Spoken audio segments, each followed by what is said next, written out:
Bueno, alumno, hoy continuamos con el análisis del texto del documento del Episcopado Argentino, Educación y Proyecto de Vida. Vamos a entrar hoy al tema de la libertad, a la dimensión de la interioridad, la segunda parte, según la estructura que pone el modelo antropológico personalista, el texto. Los subtitula El hombre, interioridad libre y responsable, conquistarse y gobernarse. Abarca del número 38 hasta el número 42, el desarrollo que hace del tema de la libertad. Bueno, no olvidemos que el texto tiene una estructura. El desarrollo de la antropología en este documento tiene una estructura muy clara. Primero, lo está pensando en función de la educación. Entonces, nos tenemos que ubicar que no va a haber un desarrollo tan minucioso y tan extenso como se merece el estudio sobre el hombre en este documento, sino que lo está usando a los conceptos antropológicos en función de cómo se articulan o cómo funcionan operativamente en el ámbito educativo o en el ejercicio de la educación, y de esa manera muestra cuál es el beneficio que aporta y también, por supuesto, cuál es la necesidad de tener una antropología reflexionada, conceptualizada, y en ciertos momentos poder llegar hasta defenderla con argumentos. La antropología que uno asume y que es la que sustenta su actividad educativa. Bueno, habiendo visto el tema de la interioridad, entra en el tema de la libertad. Y la estructura, decía yo, de todo este documento en el ámbito de la antropología es, primero va a intentar definir, en este caso, qué es la libertad. Mostrar su importancia. En la definición entra también, además de la definición que es la propiamente dicha, va a entrar tipos de libertad. Como la anterior, no solamente se definió la conciencia, sino que se ha distinguido tipos de conciencia. Bueno, la importancia que tiene la libertad, cómo se la educa, y en este cómo se le educa entra a jugar un elemento importante, cuáles son los desafíos con los cuales tiene que enfrentarse toda educación del hombre, a raíz de que el hombre es un ser libre. Por lo tanto, siempre el hombre va a estar sujeto a ciertos desafíos que le pertenecen como hombre, pero en este caso le pertenecen como hombre, pero como hombre que es un ser libre. Por lo tanto, nos pertenece a todos los seres humanos encontrarnos y enfrentarnos con estos desafíos. Y después de ver la importancia y la función que tiene la educación, da los elementos concretos, la parte más compleja, cómo se educa efectivamente, cómo logramos en la educación hacer que una persona progrese, conquiste su libertad. Progrese en el sentido de que la mantenga las libertades que ya ha conquistado y que pueda liberarse de aquellas esclavitudes que aún no tiene conciencia, pero que son reales. Pasamos entonces a buscar el primer tema, que es la definición que va a proponer el documento sobre cómo entender la libertad. Y después vamos a ver su importancia, o si hay tipos de libertad y si se le educa. Todo el número 38 va a ser una descripción de la experiencia que el hombre tiene, que es la que a nosotros nos sirve para poder elaborar la definición. el texto número 38 dice lo siguiente. Si ustedes lo tienen al texto y me pueden seguir, es mucho mejor porque se van a acostumbrar o le va a ayudar a poder continuar con la clase, a poder mantener la atención y por supuesto también a ver en qué momento son los comentarios pertinentes que hago yo o no lo son, sobre qué párrafo está comentando, sobre qué número está haciendo el comentario. Dice el número 38. La autoconciencia, pues, y la toma de conciencia de las situaciones tiene como función principal permitir al hombre disponer de sí para poder optar, tomar posición personal ante la vida, ser en cierto modo creador de su mundo, ya que la persona es un mundo en el mundo. Bueno, podemos destacar acá muchos elementos, 3 por lo menos, pero voy a destacar el primero que aparece, que es la vinculación que existe entre la autoconciencia, el tema de la conciencia y la realidad de la libertad. El texto lo dice de esta manera: la autoconciencia, pues, y la toma de conciencia de las situaciones tiene como función principal permitir al hombre disponer de sí para poder optar. Entonces va a poner una vinculación. La vinculación toma como sinónimo la autoconciencia o la toma de conciencia de la realidad, de las situaciones y la realidad en la que vivimos, en la que cada cual vive. Eso nos permite, posibilita, eso ayuda o va a hacer que sea posible que nosotros tengamos la capacidad de hacer una opción, pero que esta capacidad sea ejercida de una manera óptima, porque lo hacemos desde la autoconciencia o de la toma de conciencia. O sea que la opción va a surgir previa toma conciencia de la circunstancia o realidad de la que uno está viviendo. Esto es muy importante tener en cuenta que la conciencia o que la toma de conciencia permite que uno disponga de sí mismo. Esta expresión es muy interesante porque ya está dando a entender una característica que le va a ser esencial a la libertad como la entendemos nosotros. La libertad es la capacidad que cada uno tiene de disponer de sí mismo. A razón de que en cada opción que uno toma, no solamente aparece que la experiencia nos dice que las opciones tienen el inicio del sujeto como autor, las opciones son surgidas o nacen de una persona en el momento que esa persona elige, hace la opción, sino que en esa opción esa persona se lleva consigo, en el sentido de decir, cuando yo opto por esto, en realidad lo que estoy optando es decir, yo quiero, yo me involucro, yo ahora pongo en marcha la dirección mía de mi vida en esto. Entonces estoy disponiendo de mí mismo con ocasión de que estoy optando por algo concreto, específico.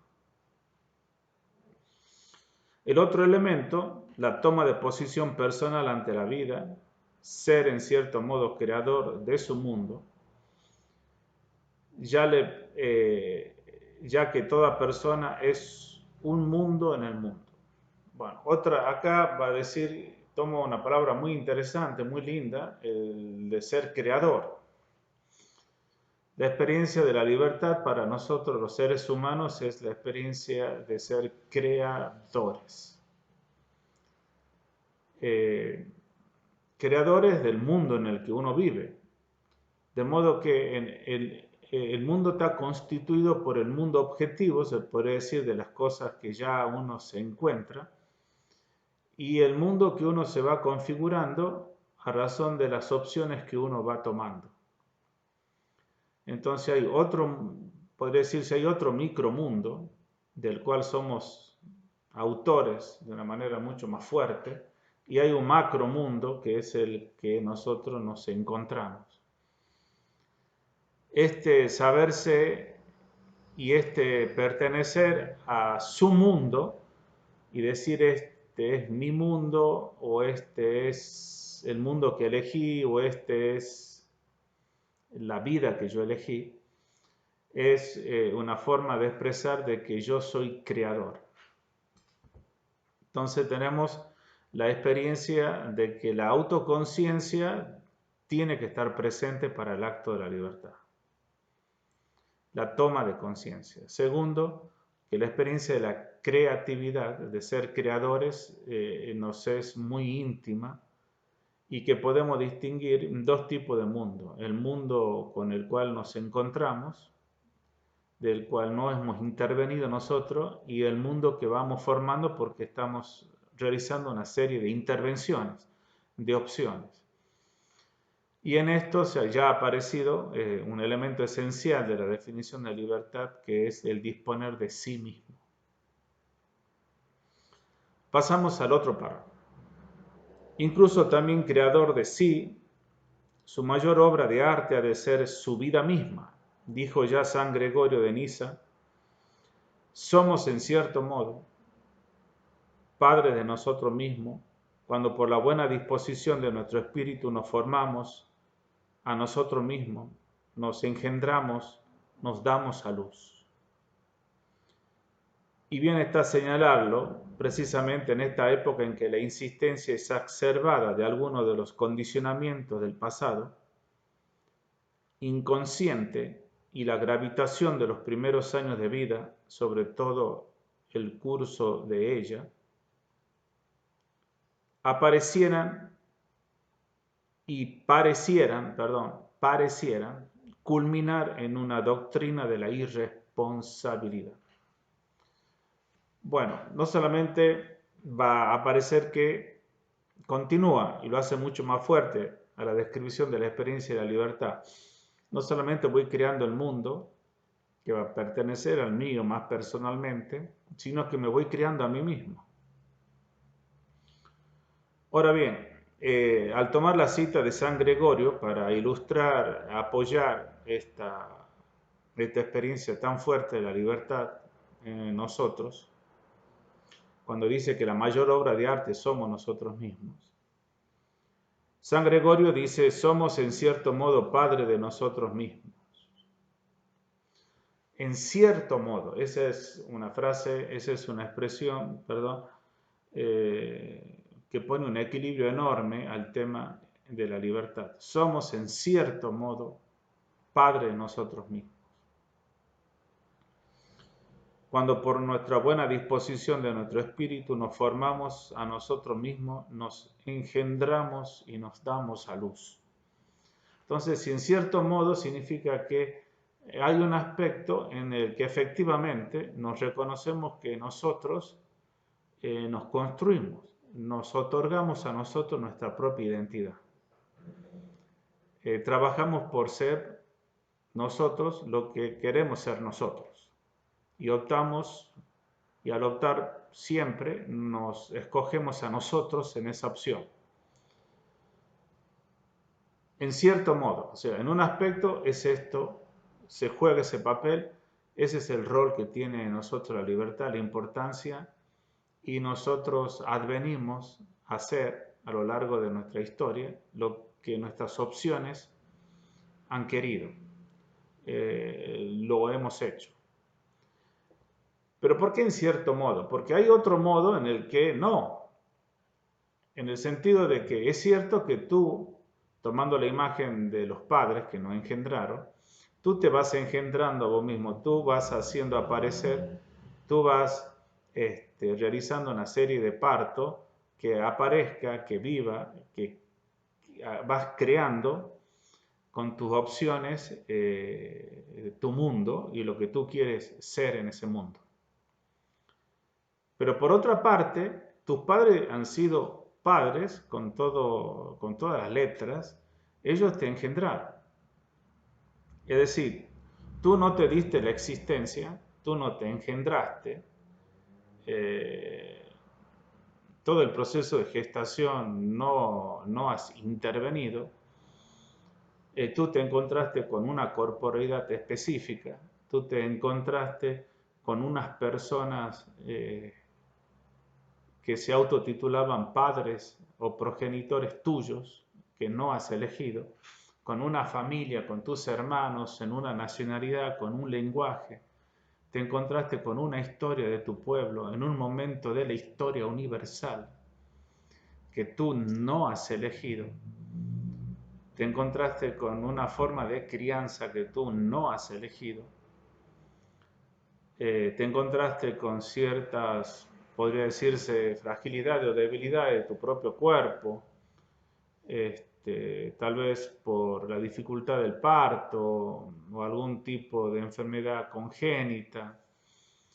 Te encontraste con un cierto color de tus ojos, un cierto color de tu piel, te encontraste con un apellido, te encontraste con una configuración familiar que tenían y que acarreaban tales historias, errores, vergüenzas y algunas y muchas virtudes. Todo eso tú no lo engendraste, o sea, tú no lo has creado. O sea, en cierto modo somos creadores, nos engendramos nosotros mismos, pero en otro modo no. Ya nos crearon, ya nos engendraron, ya nos educaron, ya nos formaron. ¿Sí? Podría decirse entonces que yo me encuentro conmigo mismo ya siendo y configurado de un montón de aspectos hasta que no los podamos vislumbrar a todos. Y aún así, e incluso con todos esos elementos, soy el que decido sobre mi vida, mi existencia, y al optar me escojo a mí mismo en esa opción. Creador de mi mundo y creador de mí mismo. Pero creador no con mayúsculas, por supuesto. Pero sí creador en el sentido que yo pongo en escena, soy el que hago puntapié, el que doy puntapié y doy inicio a una opción que nadie la hizo, que es la opción sobre mi vida y lo que yo hago sobre mi vida. Bien, entonces encontrar este equilibrio es muy importante. El texto, a razón de que esto se trata de un equilibrio, en la imagen que me viene, va a poner que puede existir una tendencia a poner el acento en un aspecto, entonces se desfigura el otro aspecto. El texto cuando dice, está bien señalarlo precisamente en esta época en que la insistencia exacerbada de algunos de los condicionamientos del pasado inconsciente y la gravitación de los primeros años de vida sobre todo el curso de ella, parecieran culminar en una doctrina de la irresponsabilidad. Entonces el acento se va a poner en que así como ha sido tu crianza y todos los paradigmas, los moldes, las tipologías, las formas de pensar, la estructura que ya te han implantado desde la niñez y el rol que cumplieron tus padres, ya sea su presencia, sobrepresencia o también su ausencia, eso te marcaron y te marcaron para toda la vida. O sea, quieras hacer lo que quieras hacer, ya sos esto y vas a permanecer y vas a terminar siendo esto. De modo que una frase podría decirse, no te culpes por ciertos actos porque en realidad no lo hiciste vos, sino que ya respondes de esa manera, sos de esa forma, te orientas así porque te hicieron así. Entonces como que uno ya no tiene la rienda sobre su propia vida, existencia. Reitero dice, en una época en que la insistencia exacerbada de algunos condicionamientos del inconsciente.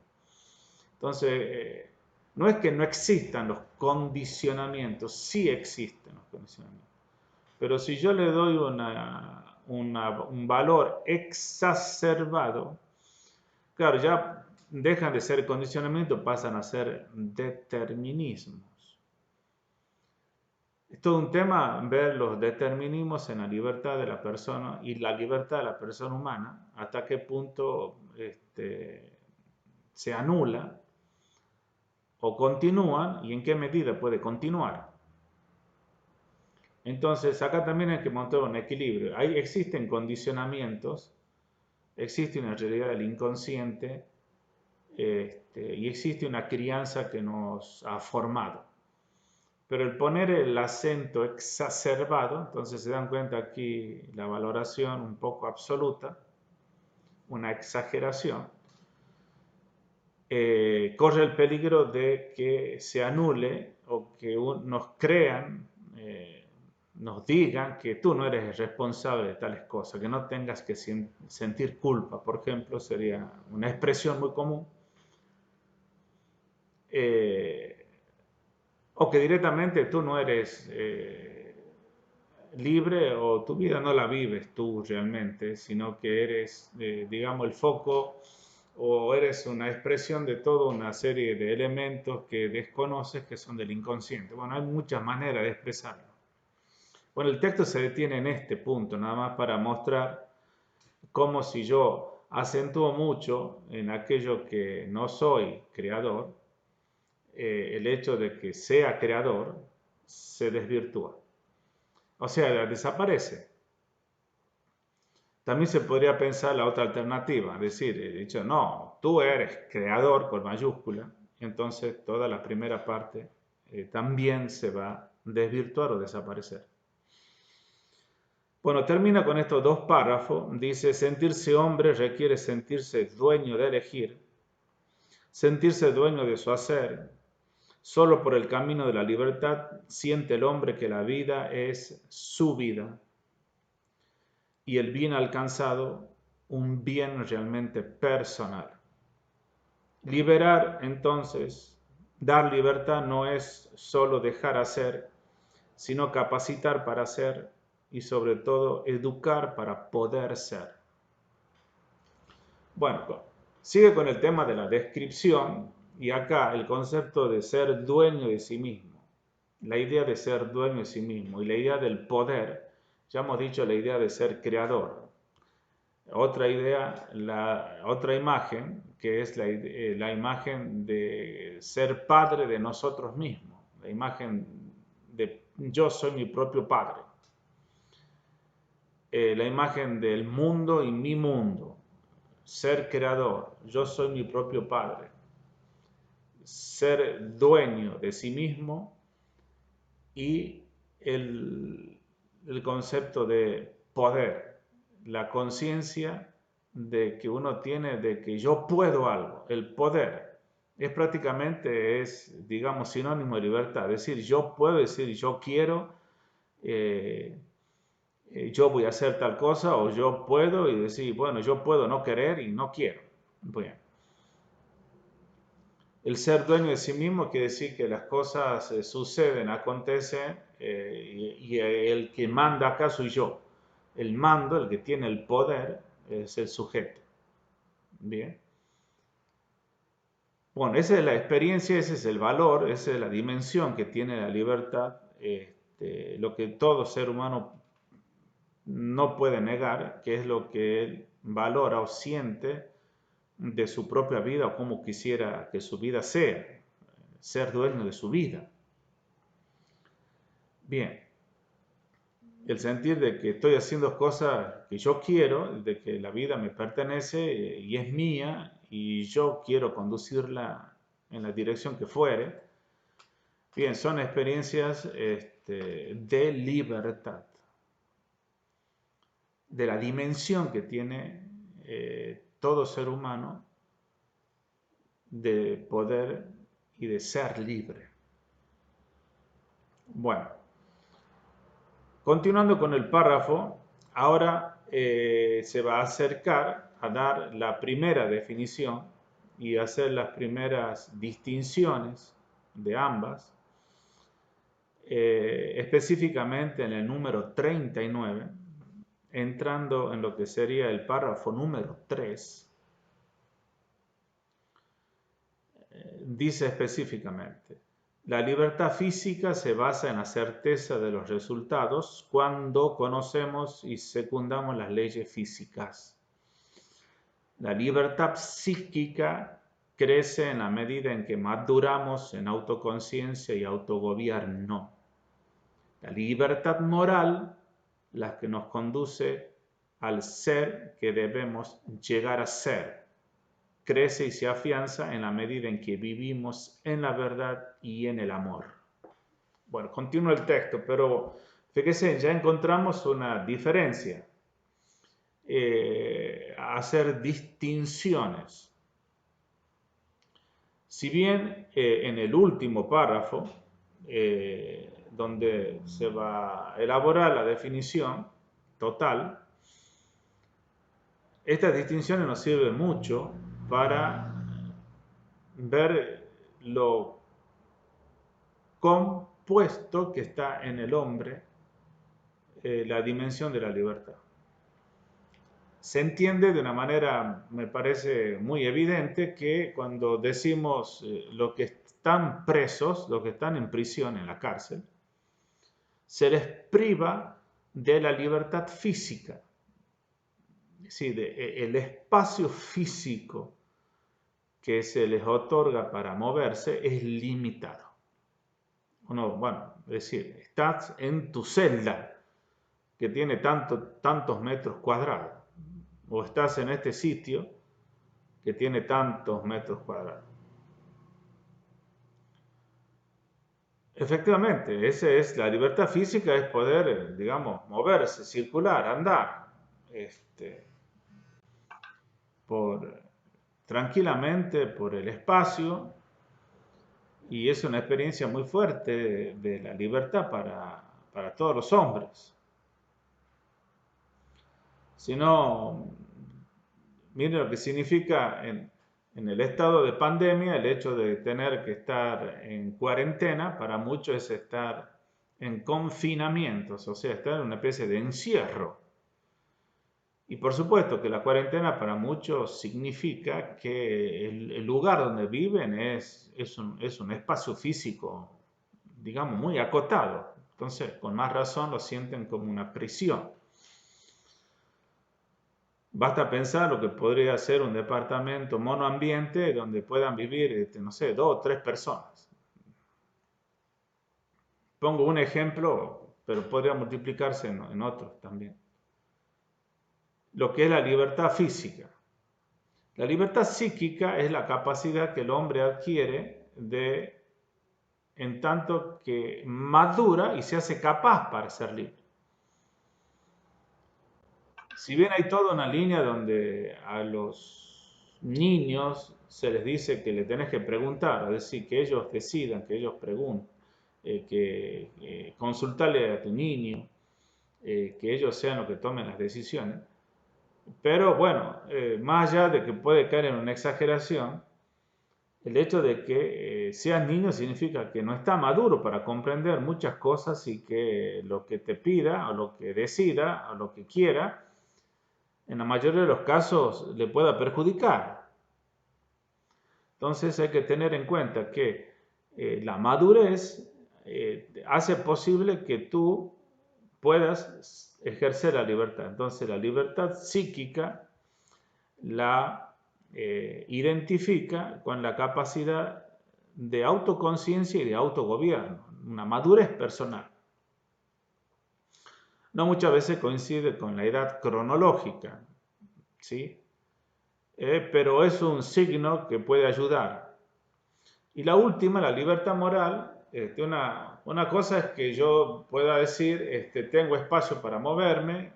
Otra cosa es decir, bueno, yo estoy capacitado, ya tomo conciencia de hacia dónde me voy a dirigir. Y otra cosa es decir, es esto lo que quiero para mi vida. Entonces se trata de ahora de la libertad moral, es decir, el contenido. Cuando decís es esto, quiere decir que esto otro no lo quieres y que aquello tampoco. O sea, has escogido esto. Entonces, ¿esto en qué consiste? ¿Qué es esto? ¿Cuál es el contenido de tu libertad? Por eso lo emparenta con la voluntad de verdad y de bien. O sea, querer la verdad, querer el bien y el amor. O sea, estás optando por algo auténtico, algo recto. Estás haciendo la opción desde un acto de generosidad, de amor. Porque podría ser que estoy optando algo muy perjudicial, algo que todos lo hacen, algo muy dañino y muy egoísta. Pero uno puede decir, bueno, pero esa es mi opción. Entonces uno puede ahí trabajar con otra idea, es decir, bueno, se trata de que sí, sé que esa es tu opción, pero si no lo puedes detener, si crees que eso ya te domina tu vida, estás en una dependencia, estás en una esclavitud. Es decir, si hay algo que perjudica a tu persona, a tu ser, por eso la libertad moral va a poner como criterio que el contenido de la opción que tú elijas, que es con el que vos te vas a comprometer y digamos, vas a asimilarlo, el criterio que pone es, leo, la libertad moral, la que nos conduce al ser que debemos llegar a ser. Entonces tiene que estar de acuerdo con tu naturaleza, con tu ser, a lo que tú tienes que llegar a ser. Entonces, ¿qué es lo que yo tengo que llegar a ser? Autorrealizarme como persona. Y la autorrealización como persona está en dañar mi salud, dañar los otros, odiar, ser egoísta, o no sé, o herir y perjudicar violentamente a los otros. Bueno, repito, esto dicho muy general, como lo estoy diciendo, parece fácil y muy claro, pero es cada circunstancia, en cada caso y cada opción que tomamos, no aparecen así tan, digamos, extremo, como que esto es generosidad y esto es egoísmo, entonces hay que optar por esto, ¿no? Ahí siempre hay una mezcla. Pero como principio hay que decir entonces que una persona es más libre cuando opta por lo que verdaderamente lo está haciendo construir en lo que tiene que llegar a ser. Entonces se hace más libre. Bien, el párrafo que sigue va a entrar cuáles son una serie de desafíos que hay que distinguir en este trabajo de decir esto es lo que yo quiero y esto es un acto de mi libertad, sobre todo en el ámbito de la libertad moral o en el ámbito de tu capacidad de autoconducirte, de ser dueño de ti mismo, no tanto en la libertad física. El texto dice, por eso el hombre de hoy necesita educar su libertad, porque en sus ilusiones de libertad, en su anarquía, es también de otro modo demasiado obediente, sumiso y esclavo. Despreocupado de su orientación a merced de la instintividad, se podría hacer como una especie de listado, despreocupado de su orientación a merced de la instintividad, se somete sin resistencia ni sana crítica a cuanta opinión entra en el torrente de la moda, a cuanta teoría pseudocientífica aparece, a cuanta ocurrencia le sugieren los eslogan publicitarios, a cuanto modelo de vida asoma en las pantallas y a cuanto se dice, se piensa y se estila. Bueno, hace todo un catálogo de lo que uno puede decir es una falsa libertad. Decir yo quiero esto y lo quiero, bueno, pero en realidad lo que estás queriendo o lo que te mueve es tu instintividad. Te dejas someter a la moda. Reproduces o estás temeroso o seguro de lo que en realidad es una opinión pseudocientífica. Compras o solamente buscas, dice, lo que te sugiere los eslogan publicitarios, lo que tienen tales marcas, ¿no es cierto?